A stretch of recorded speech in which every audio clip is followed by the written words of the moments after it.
Hi guys, welcome to my channel. Welcome back for those of you who already subscribed. And my name is Olivia. I'm a beauty and fashion illustrator. And in today's video, I want to talk about the art of choosing. And that's actually a very good topic because in today's world with social media, it's very important for you to know what to focus on when it comes to your art and when you're creating that piece of art. You always have to keep in mind, what's going to stand out in those little squares on Instagram and also on Facebook. You really need to have an account and put your work out there.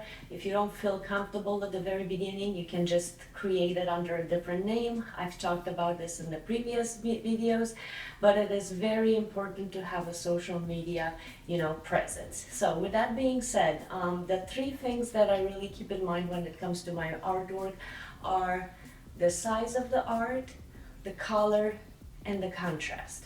And that's because with all the, when you go on Instagram and you see all that explore page, you do get those little squares. And for me, what I look at, especially when I, when I'm just browsing, what I click on is the most appealing, image. And for me, it's something that fills out the whole square. So when it comes to your artwork, you really need to think about that.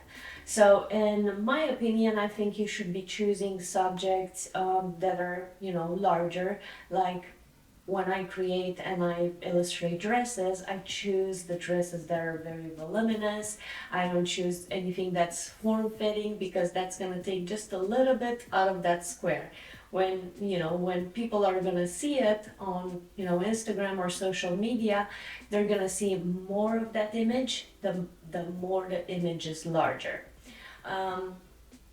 Also, I like to combine my illustrations. So every few days, instead of being just one fashion illustration, there's actually three. And that again is just gonna fill out that area. And then when people browse through, they see a whole square that's filled out with color, and hopefully it's very nicely rendered.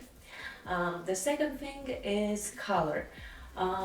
What I've noticed, people tend to have more of a connection with, bluish colors, purples, yellow, oranges, than they do have with, greens and blacks.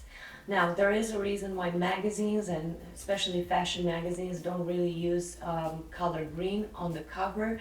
I believe that's something psychological, but I also believe that green can turn into a not so pleasant color once that magazine gets printed, and it tends to have this kind of a nasty hue to it.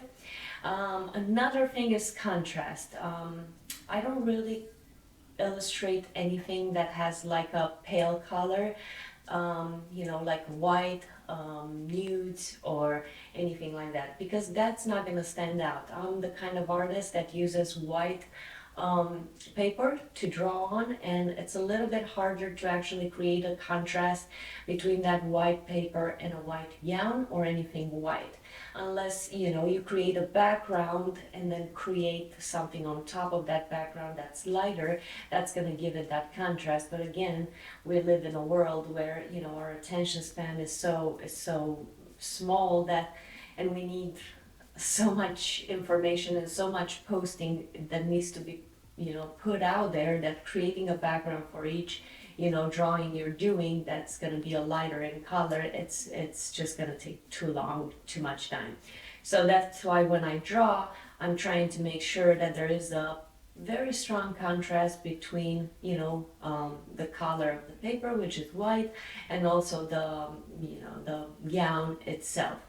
Now, lately I've been experimenting with, digital backgrounds that's easier to create, and even if you mess that up, then you still have your original traditional illustration. I use Procreate to do that, but again, it's still time consuming, especially if you want to create something, of a higher quality. But anyway, I hope this was helpful for you guys. Let me know your thoughts, and I hope you have a wonderful day.